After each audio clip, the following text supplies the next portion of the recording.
My name is Joshua. I used to be a carpenter in the city, but then I had the bright idea to drag a 32-foot wooden sailboat into the woods of eastern Canada where I'm living off-grid. Built in Japan in 1966, for almost half a century she sailed the seven seas only to be marooned on the other side of the world. I aim to fix that. The only problem, I've never worked on a boat before. This is a boat in the woods.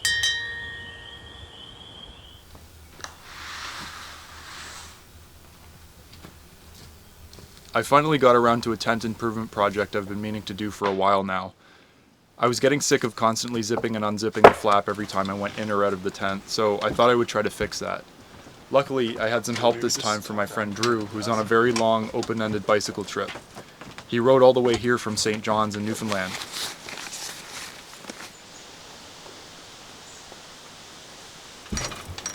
And don't get knocked out by a falling jar. Yeah.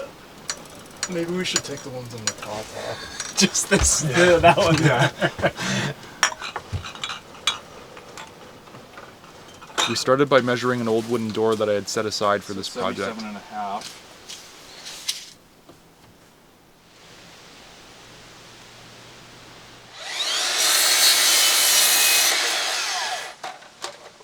With those measurements, we cut and installed a small spacer for the header, and then cut the 2x4s that would make up the frame.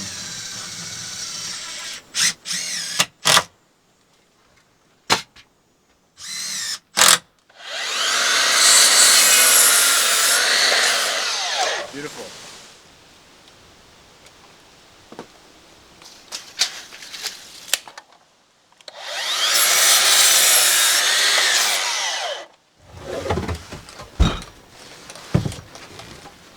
I messed up the first cuts, accidentally measuring the outside dimensions of the frame instead of the inside. Oh my god, I'm such an idiot. We need to cut 2 more. Rats. But I'll be able to use that lumber somewhere else. I should have questioned it. Yeah. Because there was a moment where I was like, I don't see this, but right. I'm not the carpenter. I'm not the carpenter either.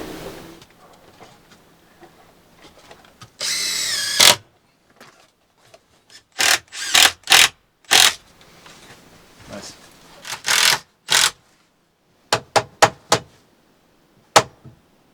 Ready? Yeah.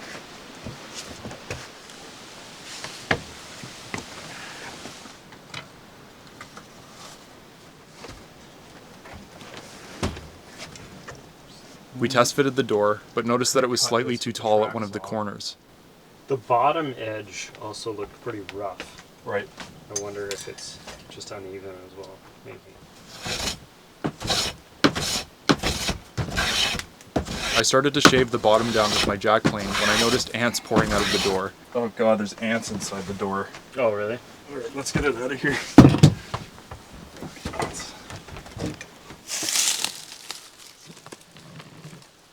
I guess this is the ant phase of my life.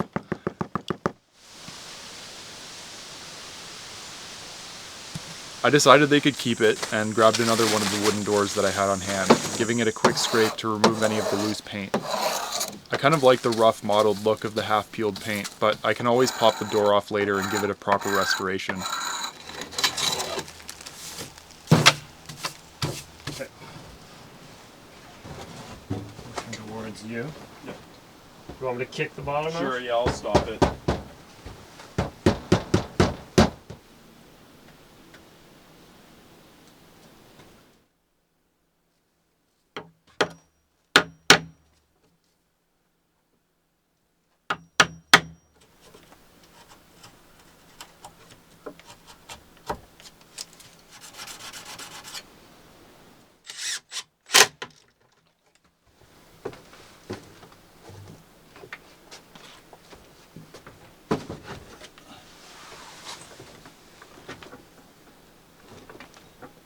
We then installed some lift-off hinges and hung the door.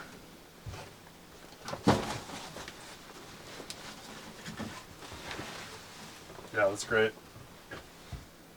After that, Drew had to hit the road since he had some plans in New Brunswick, though it turned out that it wasn't goodbye just yet.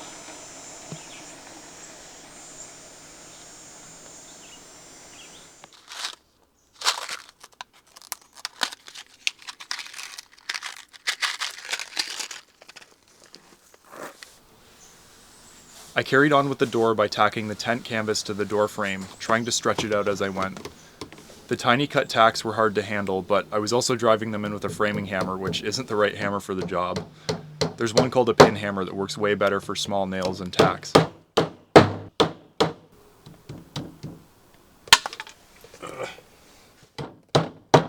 Once I had the perimeter of the door tacked in place, I took a deep breath and cut the canvas out of the opening of the door. No turning back now. This is a permanent modification.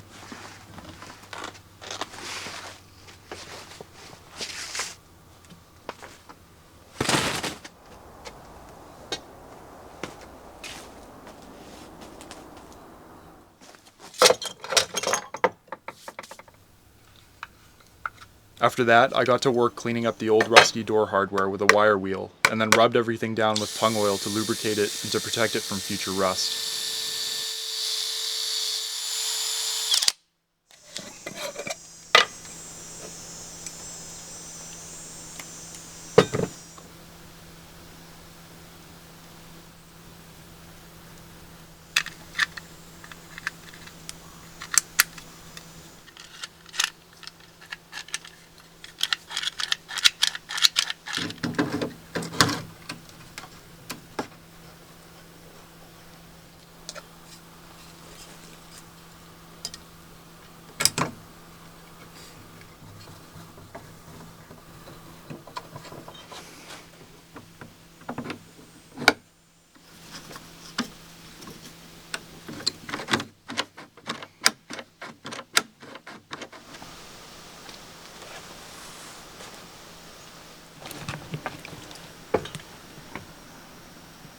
That's a big guy.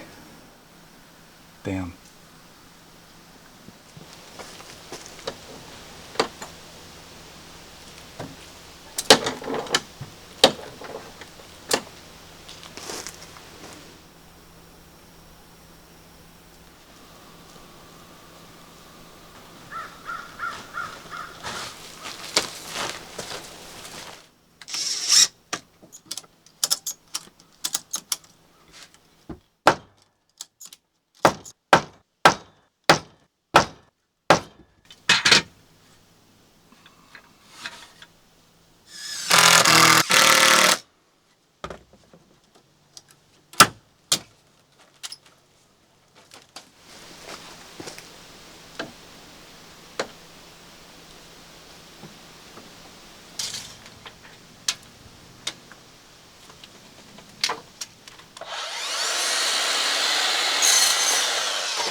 Then I installed the doorstop using thin scraps of lumber I had lying around, and installed a makeshift strike plate made from the face of an old mortise lock.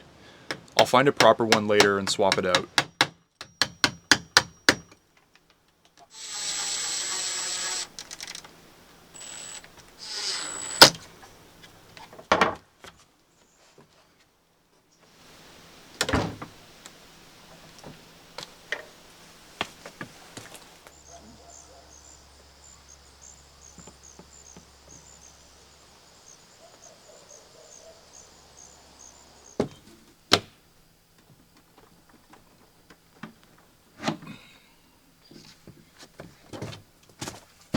With the door and its hardware all in place, it was time to install the casing, which is the trim that surrounds the door.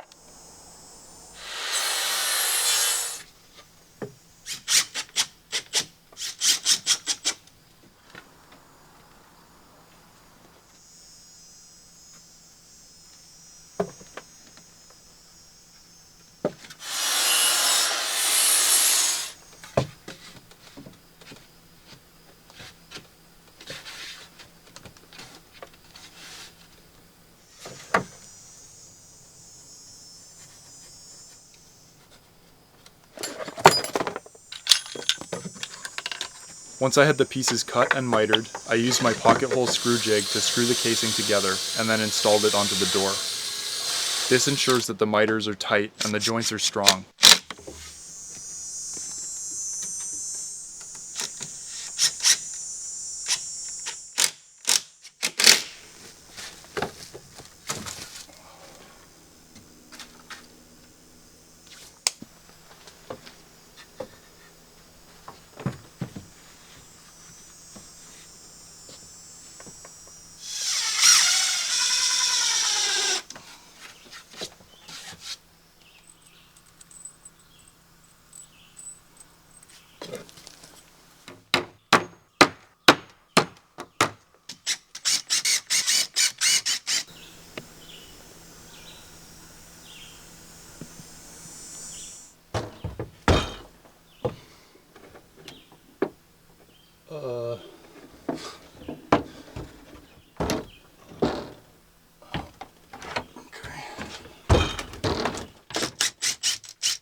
I finished it off by installing a small brass bell on the casing.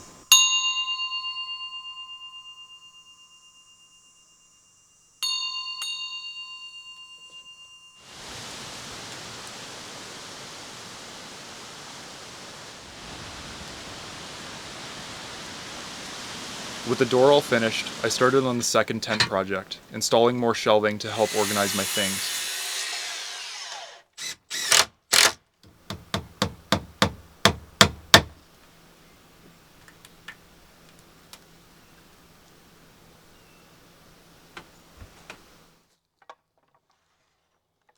I ripped a few strips of wood using my cordless track saw since I don't have electricity while my power bank is out of commission. I would use my generator, but the risk of fire is way too high right now, plus small engine use is banned in the woods during the drought. I cut the strips into 9-inch length, cut some at 45 degrees, and screwed them all together to make the shelf brackets.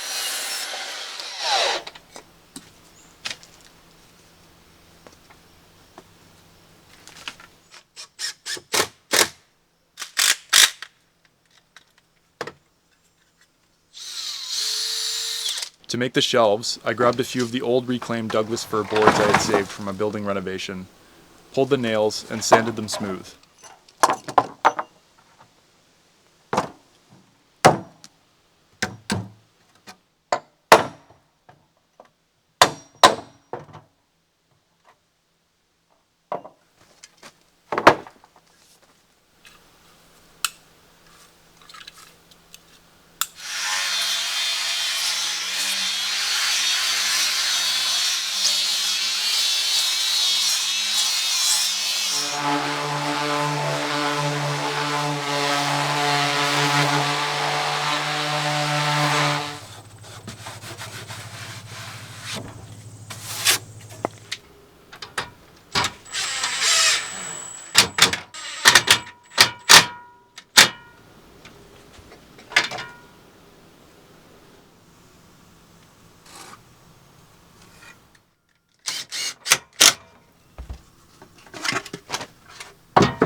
The shelves made a huge difference. I have so much more floor space now.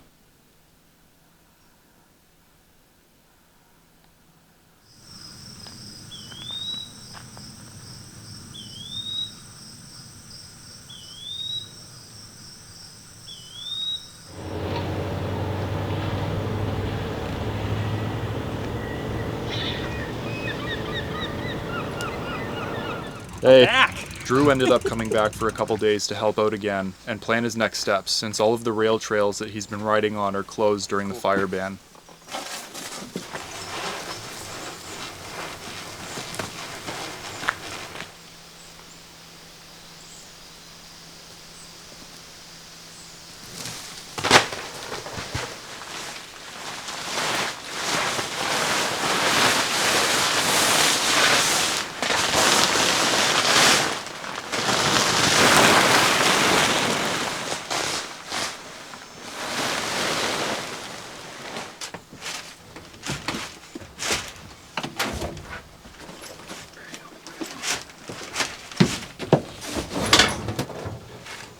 Yeah, so this must just be wedging it in because I don't see any fasteners in this.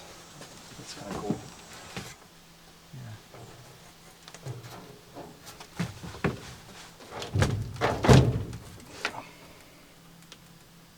Does it feel like there's something sloshing when you move it like that, or is that just the weight of the tank? I don't know because I didn't hear anything. Yeah. Maybe it's just the tank. I think so. Should I continue on doing? We were going to try to remove the fuel and water tanks from the boat, but it seems like there's a lot of diesel in the one tank, and we thought it was probably a bad idea to be messing with flammable substances considering the circumstances. Well, there's There's a huge fire risk. Yeah. I'm going to say let's not touch good. this until Fair point. the drought is over. Okay. Instead, we tackled removing the largest berth. It was a lot easier to remove since I won't be putting it back the way it was. It seems like one of the previous owners removed the head, boat bathroom, and a structural bulkhead to install it. Plus, I think I'd rather have a V-berth in the bow.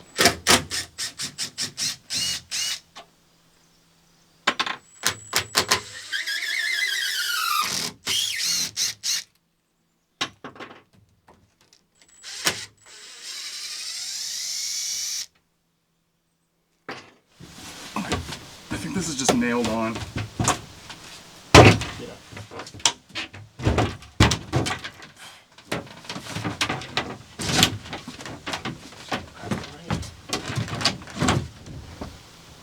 Got it. Yeah, maybe put the... Nails down.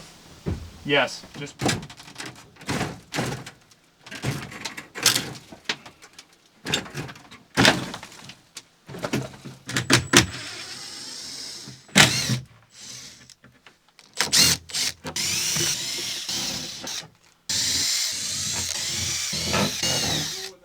Just gonna get this off, but feel free to start that.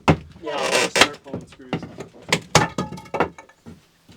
Some hefty screws. I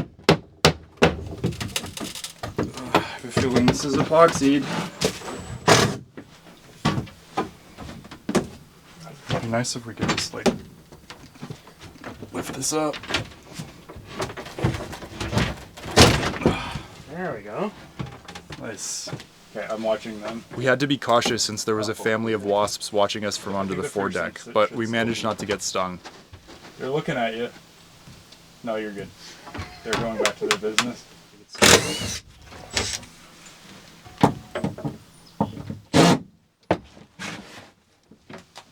As we pulled the berth apart, I passed the plywood and teak up to Drew so that he could do the final disassembly and nail and screw removal on the back deck.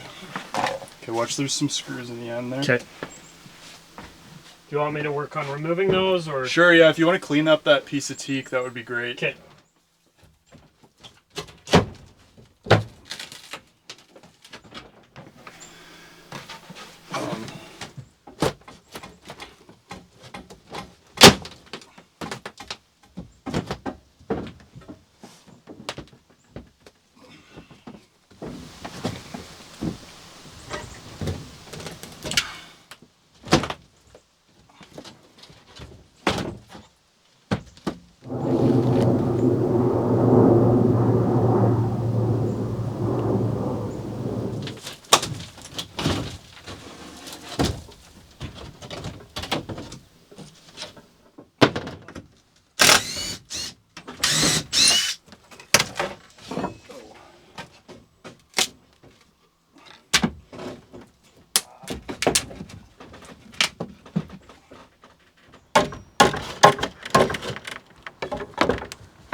It's so nice to see a big chunk of the inner hull now that it's out of the way. I'm excited to keep going on the disassembly and try to rebuild the momentum I had while Drew was helping. Yeah, cheers. Thank you for coming. Hey, thanks for cooking and thanks for hosting me. Unfortunately, we had to stop due to a wildfire in the area smoking us out. As of writing this, the fire is approximately 3,200 hectares or 8,000 acres, and while our firefighters have been able to stop its growth the past couple days, there's a hurricane off the coast that's going to give us wind but no rain. I'm crossing my fingers that the wind won't be too intense on this side of the province and that we'll finally start to see some rain soon. P.S. Sorry it's been so long since my last update. I got sick again, broke the lens on my camera, somehow fried my power bank, there's been a drought for 2 months, and now the government has banned going into the woods under a $25,000 fine due to the fire risk. This might be my last letter for a while. I think I'm going to start keeping a logbook of the rebuild and my experiences living off-grid. My mom gave me a leather-bound notebook for my birthday that I think will be perfect. I'll keep writing letters, but they'll likely be more of a recap every 3 to 6 months or so. I hope you don't mind the change. Writing you from a boat in the woods. Joshua.